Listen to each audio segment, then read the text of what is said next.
श्रृंगार श्री राधा रानी दिव्य मनोहर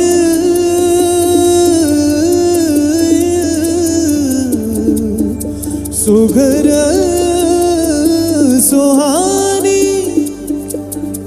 निरख निरख छवि मन हर्षाए थिरक थिरक ब्रिज धाम ये गाए।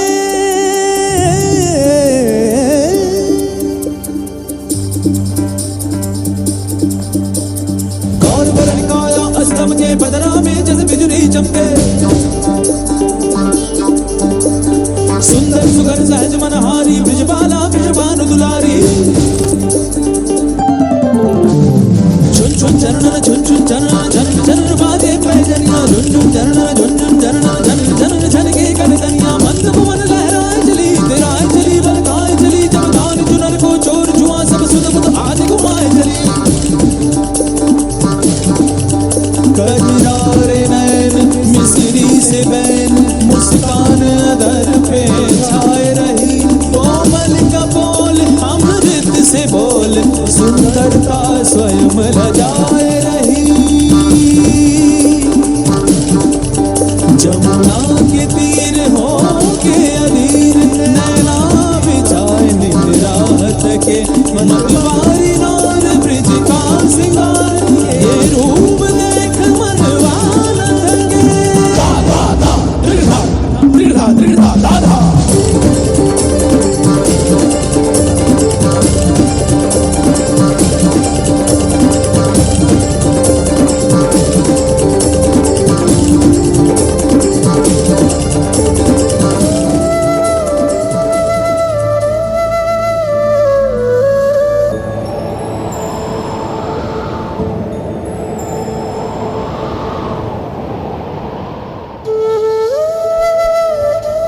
બેઠા બેઠા એક જ કામ કરવાનું છે, તાળીઓ પાડવાની છે, કલાકારોનો ઉમંગ ઉત્સાહ વધારવાનો છે। वैसे आश्चर्य है कान्हा, इतने वर्षों में पहली बार तुमने बाबा से कहा कि तुम्हें माखन के लिए मटकियां खरीदने हाट जाना है। भला इतना बड़ा परिवर्तन तुम में कैसे? ऐसे ही अब बड़ा हो गया हो ना, सोचा बाबा का हाथ बटाया करूं। अपनी बातों में ना भोले भाले बाबा और मैया को फंसाना, मुझे नहीं। बड़े आए हाथ बटाने वाले। यूं कहो ना कि जिसका हाथ थामना है उसे देखने जा रहे हो। क्यों? राधा भी आ रही है ना वहां?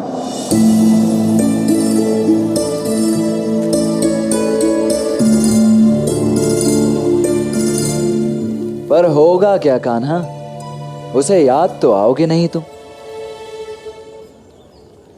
उसे याद दिलाने जा भी कौन रहा है दाऊ। मैं तो चाहता हूं कि मुझसे मिलने के पश्चात वो मुझे भुलाने का प्रयास करे। अच्छा, पर उससे क्या बदलेगा? राधा की जीवन धारा, क्योंकि जिसे जितना भुलाने का प्रयास करे वो उतना ही याद आता है।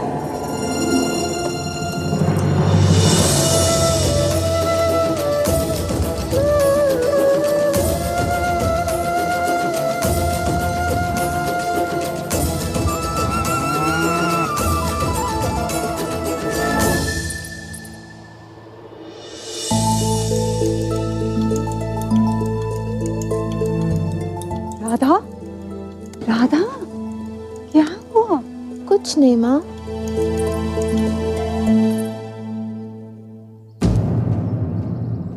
माँ, ये इतने सारे लोग क्यों आए हैं?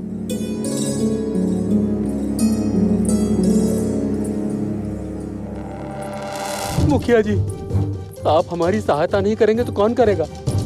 महाराज कंस ने हमारा बहिष्कार कर रखा है। हम जीवन यापन के लिए कहाँ जाएं, आप बताइए। महाराज कंस के महायज्ञ के लिए पात्र हमारे यहाँ से गए थे, छोटे छोटे बालक, बूढ़े माता पिता, कैसे पालन होगा? हम तो भूखे मर जाएंगे मुखिया जी। आप तो हमारे मुखिया है, विपत्ति में सहायता कीजिए। प्रयास करके देख चुके हैं पर कोई लाभ नहीं हुआ। कोई और समस्या होती तो हम उसका निदान कर दें, पर क्षमा चाहते हैं। महाराज कंस का विरोध मैं भी नहीं कर सकता। आप ही हाथ खड़े कर लेंगे तो हमारा हाथ कौन थामेगा? आप तो हमारे मुखिया हैं। कुछ कीजिए।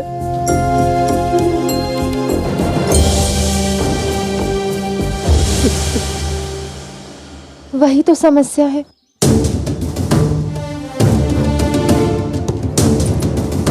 मेरे पिता बरसाने के मुखिया हैं। उन पर केवल आपकी ही नहीं, पूरे बरसाने की सुरक्षा का उत्तरदायित्व है। उन पर पद का भार भी होगा और कंस के गुप्तचरों की दृष्टि भी। वो आपकी सहायता नहीं कर पाएंगे। किंतु मैं ना मुखिया हूँ, ना ही मुझ पर किसी पद का दबाव है।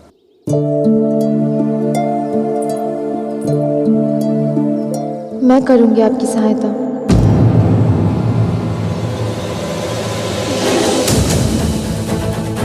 ये हंसी खेलनी है राधा, समस्या विकट है। हम मथुरा जनपद के अधीन हैं।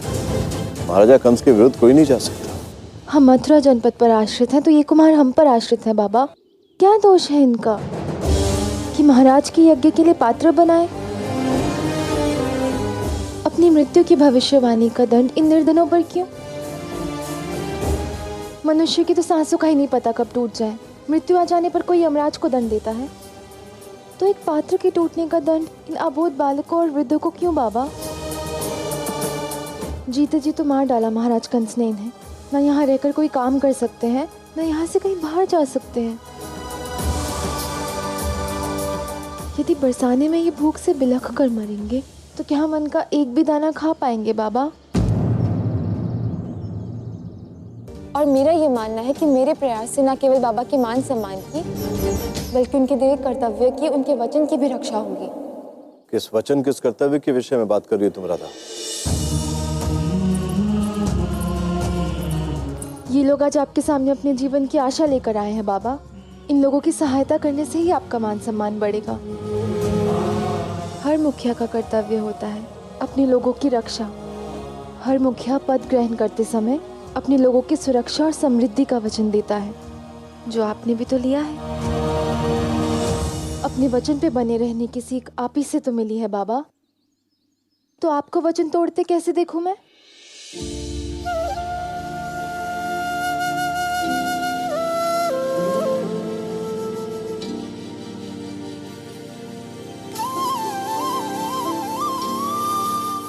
आज तक तुम्हें आशीर्वाद देता आया हूं मेरा राधा। धन्यवाद कैसे तो सब समझ में नहीं आते। कभी कभी माता पिता स्वयं वो सीख भूल जाते हैं जो वो जीवन भर अपनी संतान को देते हैं। तुमने वो सीख याद दिलाकर मुझे एक अपराध करने से रोक दिया। बोलो राधा, कैसे करें हम इनकी सहायता? आप बस प्रयास कीजिए कि किसी प्रकार महाराज कंस तक इनकी याचना पहुंचा सके, इनकी विकट परिस्थिति समझाकर उनका मन बदल सके।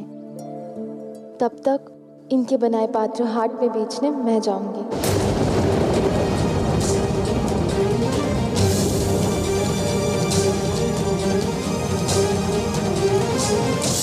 असंभव। बाबा, विश्वास है ना मुझ पर? तुम पर है, कंस के सैनिकों पर नहीं। उन्हें ज्ञात ही नहीं होगा कि पात्र बरसाने से आए हैं। अनुमति दीजिए ना बाबा।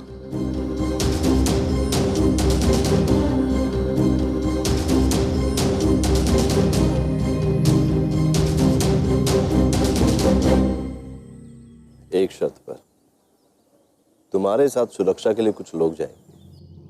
स्वीकार है।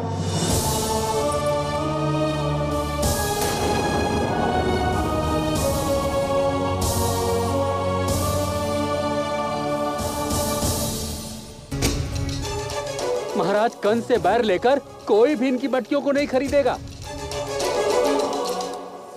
मैं खरीदूंगा।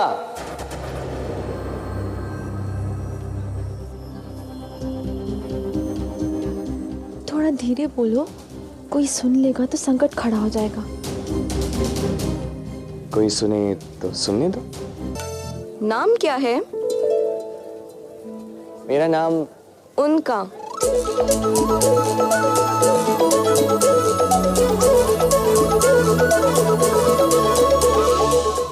बलराम। और बलराम बहुत ही बलशाली है। आपको अनुमान नहीं कि आपने कितना भला कार्य किया है। इस पुण्य कार्य का फल आपको अवश्य मिलेगा।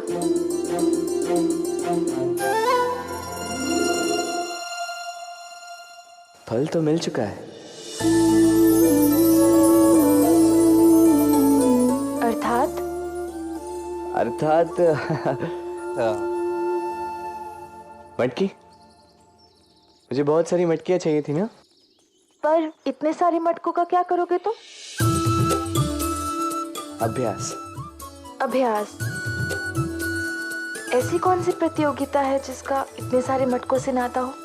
नहीं नहीं, प्रतियोगिता के लिए नहीं।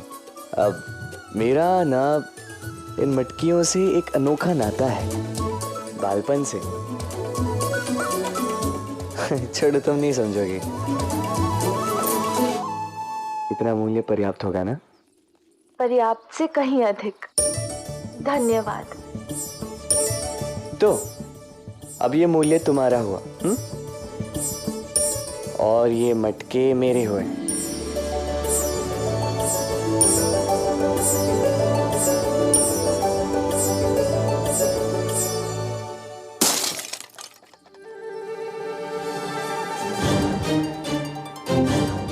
ध्यान से, बहुत परिश्रम से बनाए हैं।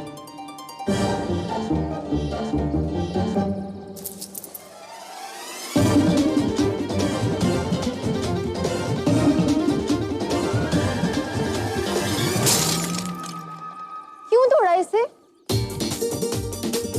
घड़े क्यों तोड़ रहे हो? अरे कहा ना, ये घड़े अभ्यास के लिए खरीदे हैं। ये कैसा अभ्यास है? ऐसा। सावधान, वो हमारे घड़े हैं। हाँ, और वो अभी अभी मैंने खरीदे हैं। तो अब मैं अपने घड़ों को दान दूं या तुम्हें क्या? मूल्य तुमने उन मटकों का दिया है, उस परिश्रम का नहीं जिससे हमने ये मटके बनाए हैं। धन देकर हमारी ही रचना को हमारे सामने नष्ट नहीं कर सकते तुम। अपनी वस्तुओं से इतना मोह अच्छी बात नहीं है। मुझे अपनी वस्तुओं से मोह हो या कुछ भी, उससे तुम्हें क्या मतलब? तो मोह के साथ क्रोध भी है। ये तो और भी बड़ी बात है।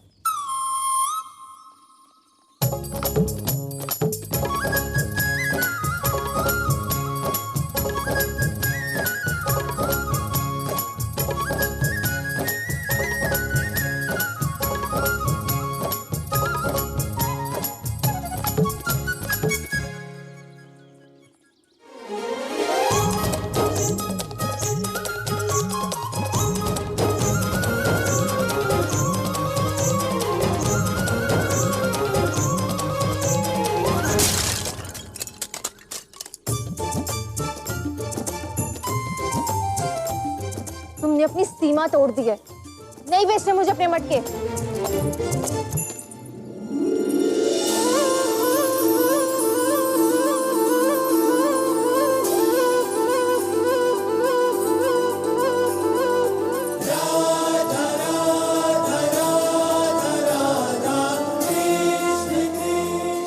तो क्रोध के साथ भय भी है, ये अच्छा मेल नहीं।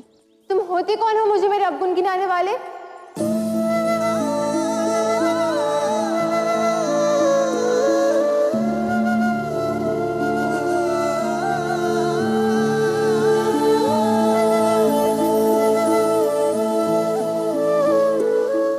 बता नहीं सकता,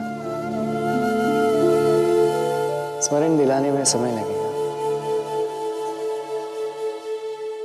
और अर्थात समय लगा ये जानने में, पर सत्य सामने आ ही गया। सत्य कहते थे दाऊ कि बरसाना की कन्याएं जो है लोभी है, और क्या कहते थे, अहंकारी है। उचित कहा था दाऊ। अपने शब्दों पर नियंत्रण रखो व्यापारी। जानते नहीं, ये बरसाना के मुखिया विषभान जी की बेटी राधा है। राधा है, राधा है।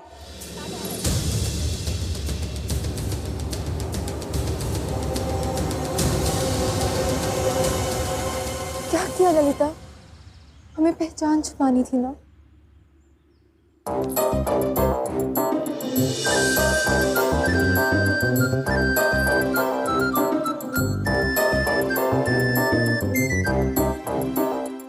तो क्या आप लोगों ने भी वही सुना जो मैंने सुना? ये तो कंस की चुनौती को खुली चुनौती है।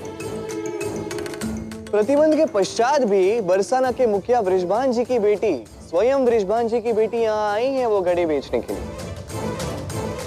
अर्थात कंस का कोई भय ही नहीं है इन्हें। तुम ना मौन रहो। मौन रहो? क्यों? मौन वो रहे जिसके मन में मैल हो। अब ये भी कोई छुपाने वाली बात है?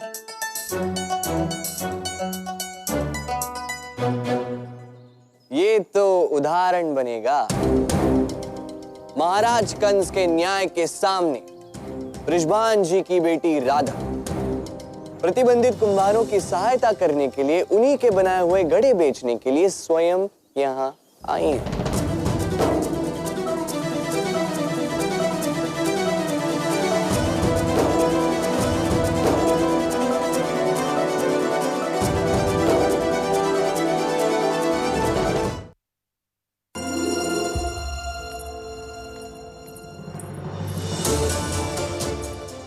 बरसाने की गलियां इतनी सुनी क्यों पड़ी है?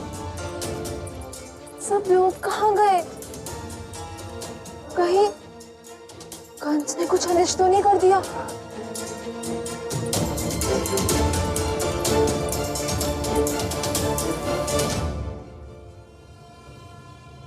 यहाँ पर इतनी भीड़ क्यों है?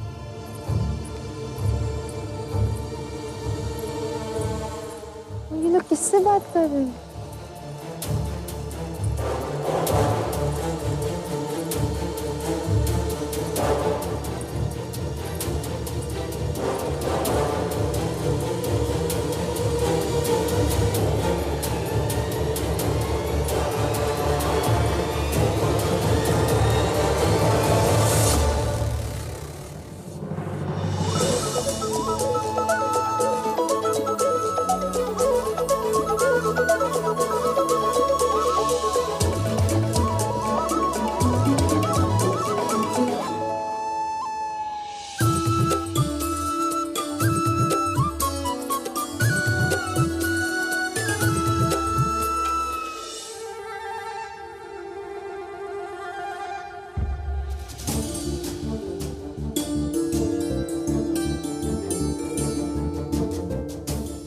राधा, मेरी लाडली, तू ठीक तो है ना?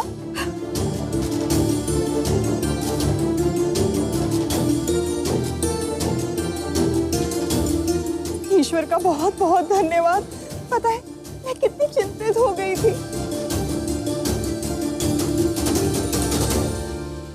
वो तो भला हो इस युवक का जिसने तुम्हें बचा लिया।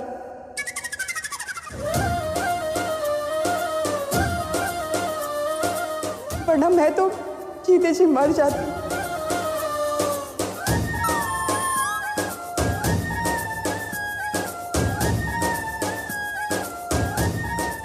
मेरी रक्षा, और वो भी इसने। मैं अब रहने भी दो। इस समय आपके मन में क्रोध और भय की भावना है, आप समझा नहीं पाओगे।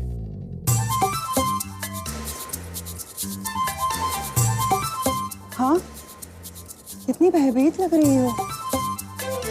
अब कंस के सैनिक पीछे लगे हो तो भयभीत तो कोई भी होगा ही, है ना?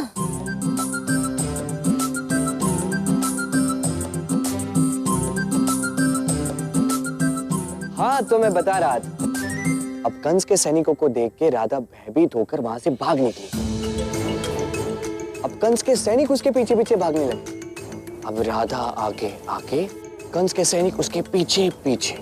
अब दौड़ते दौड़ते, हाफते हाफते राधा की दशा बुरी हो गई। मैं तो कह रहा हूं चक्कर आ रहे थे इन्हें। अब ऐसे में भय और थकान के कारण राधा मूर्छित होकर गिर पड़ी। तभी कंस के सैनिक जब उसे पकड़ने ही वाले थे कि मैं वहां पे आ गया और मैंने इनकी रक्षा की। झूठ, सब झूठ। ऐसा कुछ नहीं हुआ था। अब मूर्छित होने के पश्चात किसी ज्ञात होता है ना क्या हुआ है। मैं बेसुध नहीं हुई थी, मुझे सब स्मरण है। अच्छा, यदि तुम्हें सब स्मरण है तो अब तुम ही बता दो सबको क्या हुआ था। मैं आगे भाग रही थी और ये मेरा कथित रक्षक स्वयं मुझसे डरकर मेरे पीछे भाग रहा था। और फिर क्या हुआ? और फिर अचानक हमें सैनिकों ने घेर लिया और बचने का कोई मार्ग ही नहीं था। और फिर आगे क्या? मैं बोल रही हूं ना, तुम मौन रहो। ठीक है।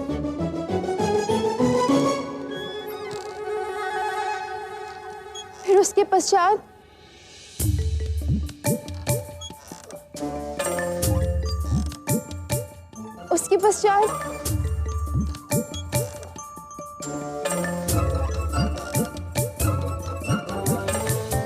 कहा था ना मैंने, नहीं बता पाओगे।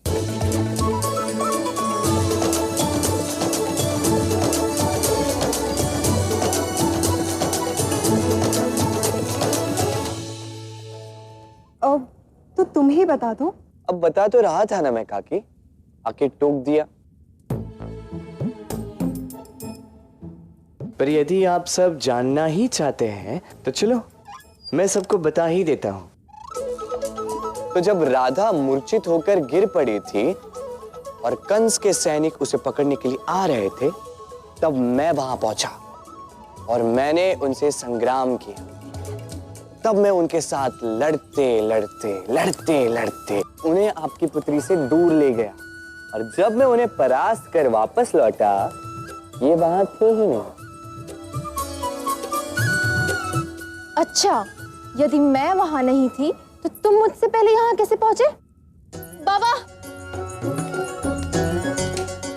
मेरी बात मानिए, ये युवक ना झूठा है, ढोंगी है, मायावी है और थोड़ा।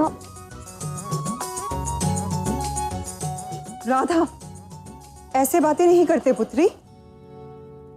कोई बात नहीं काकी, ठीक है। अब यदि किसी के प्राण बचाने के पश्चात भी वो आपको ढोंगी समझे, छलिया समझे, तो क्या किया जा सकता है? अरे नहीं नहीं पुत्र, दादा थोड़ी डरी हुई सी है, कदाचित इसलिए ऐसे कह गई। पर हाँ, तुम्हारे इस उपकार के लिए मैं सदा तुम्हारा ऋणी रहूं। बाबा, माँ, राधा,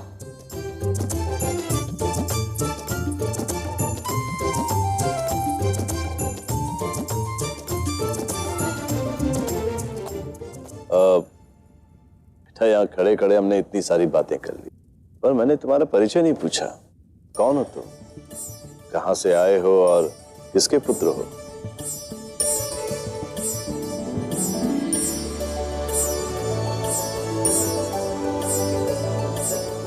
आया वहीं से हूं जहां आप भी जाना चाहेंगे।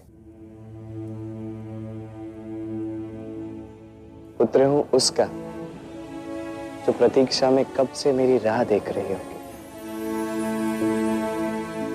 और वो हूं जिसे पाना सब चाहते हैं, सामने देखकर पहचान नहीं पाते।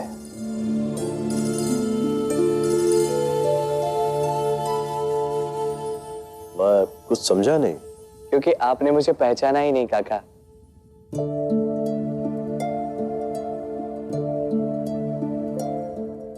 मैं वो हूं जिसके कारण आपकी पुत्री की आंखें पहली बार खुली थी।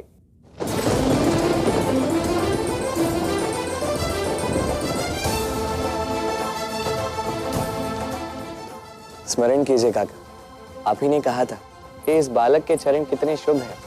मात्र गृह प्रवेश से ही मेरी पुत्री की आंखें वापस आ गई।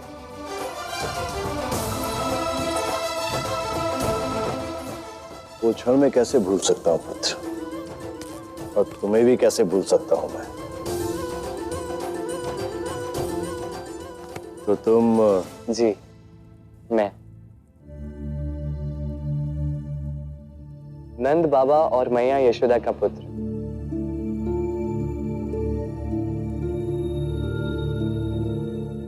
कृष्ण कृष्ण कृष्ण कृष्ण कृष्ण कृष्ण।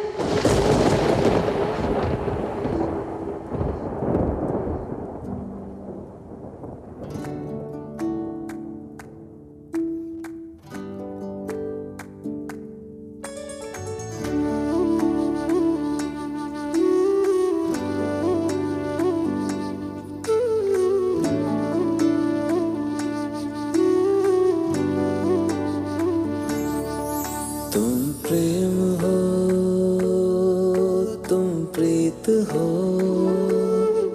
मेरी बांसुरी का गीत हो। तुम प्रेम हो, तुम प्रीत हो, मनमीत हो, राधे मेरी मनमीत हो। तुम प्रेम हो, तुम प्रीत हो, मनमीत हो, राधे मेरी मनमीत हो। तुम प्रेम हो, तुम प्रीत हो, मेरी बांसुरी का गीत हो।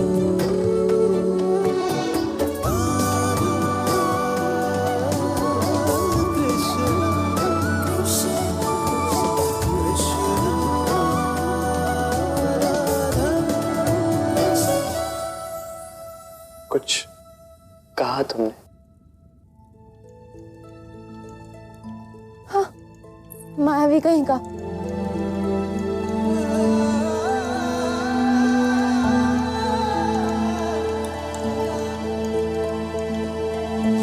कृष्णा, मेरे परम मित्र नंद के पुत्र। पुत्र, तुमने मुझे पहले क्यों नहीं बताया? अब कैसे बताता? कुछ कहूं उससे पहले ही मुझे मायावी, ढोंगी ऐसे नाम दे दिए। कुछ बोलने योग्य छोड़ा ही नहीं आपकी पुत्री को। तुम ही क्यों पुत्र, कभी कभी तो ये हमें भी कुछ नहीं बोलने देती। बाबा, अब आप भी इसका साथ देंगे? नमस्कार मुखिया जी। अरे कुंभकार प्रमुख प्रणाम। आइए, स्वागत है आपका। आपने तो हमें जीते जी मरने से बचा लिया। क्या चमत्कार करके आए हैं आप महाराज कंस पर। हमारे ऊपर जो भी प्रतिबंध लगाए थे महाराज ने, वो सब हटा लिए हैं।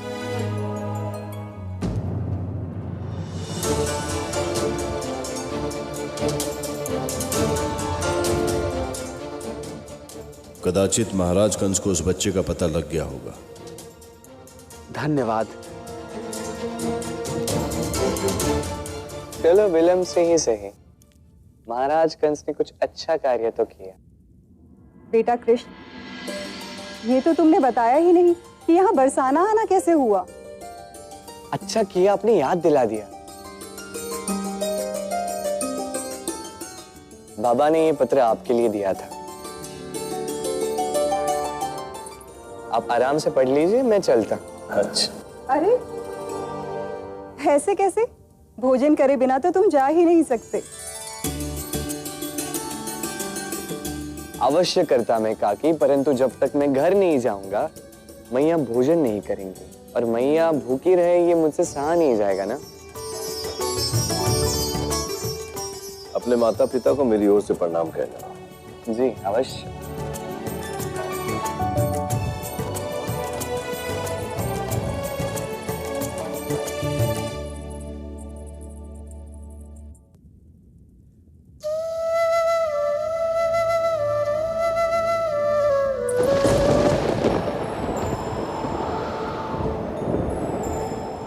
अरे वही बांसुरी की धुन।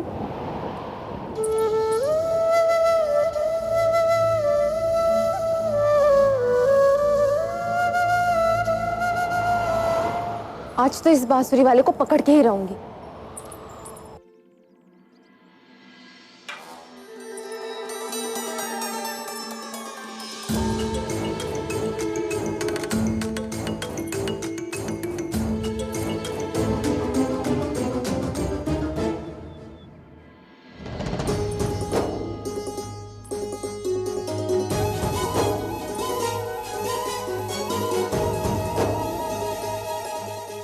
लो, घर पे था तो टिकने नहीं दे रही थी, अब जा रहा हूँ तो मार्ग में आके रोक रही हो। ये ऐसे इस प्रकार किसी भोले युवक का मार्ग रोकना अच्छे घर की संस्कारी लड़कियों को तो शोभा नहीं देता। अच्छा, क्या बात है? ये पाखंड दिखाने का गुण जन्मजात से है या किसी से सीखा है? पाखंड? और मैंने क्या पाखंड किया है? मैं तो केवल अपने बाबा का पत्र देने आया था। वही तो, यदि तुम्हें अपने बाबा का पत्र ही देना था तो सीधा हाथ में दे देते, क्योंकि तुम जान गए थे कि मैं ही श्री विश्वान जी की पुत्री हूँ। किंतु तुमने ऐसा नहीं किया और यहाँ पर चले आए। पहली बार तो आए नहीं हो यहाँ पर तुम।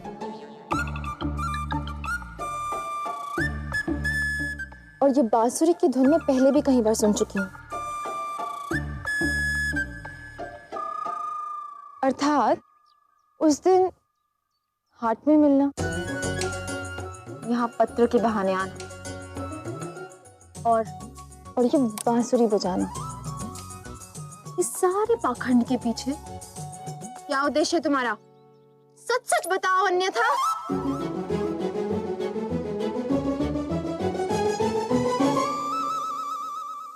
पहला सच तो ये है कि बुद्धि तो है आप में। वो मैं जानती हूँ, तुम अपना सत्य बताओ। वो जाने बिना मैं तुम्हें यहाँ से जाने नहीं दूंगी।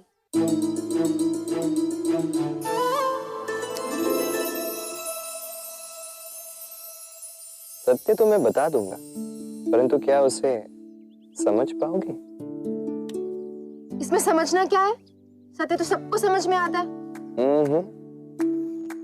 संसार में सबसे कठिन सत्य को समझ पाना ही तो है। कठिन या सरल, वो मेरा निर्णय होगा। तुम बताओगे या नहीं? चल क्या है तुम्हारे मन में?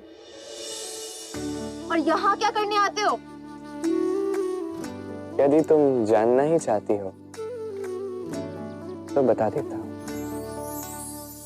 मैं बरसाना की एक लड़की से प्रेम करता हूं, प्रेम करता हूं, प्रेम करता हूं।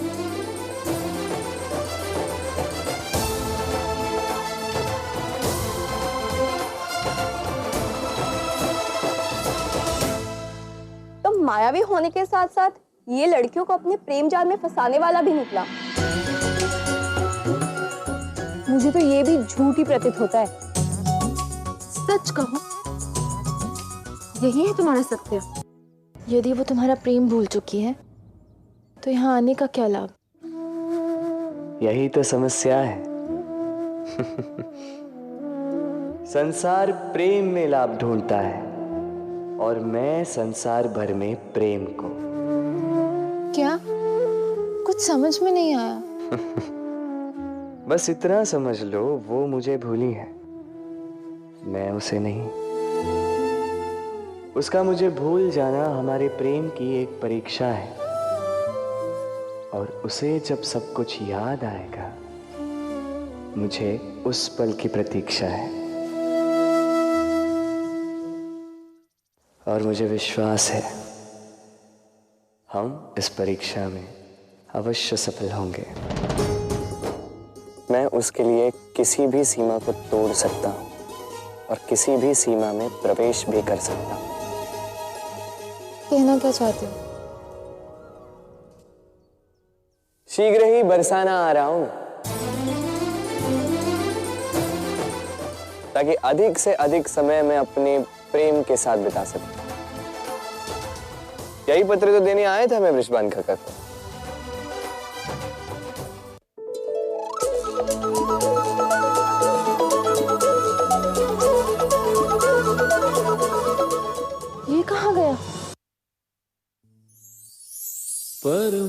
परमात्मा का स्पर्श हो राधे, परमात्मा का स्पर्श हो, पुलकित हृदय का हर्ष हो। तुम हो समर्पण का शिखर, तुम हो समर्पण का शिखर, तुम ही मेरा उत्कर्ष हो। तुम प्रेम हो, तुम प्रीत हो, मेरी भावना की तुम राधे जीत हो। मेरी बांसुरी का गीत हो।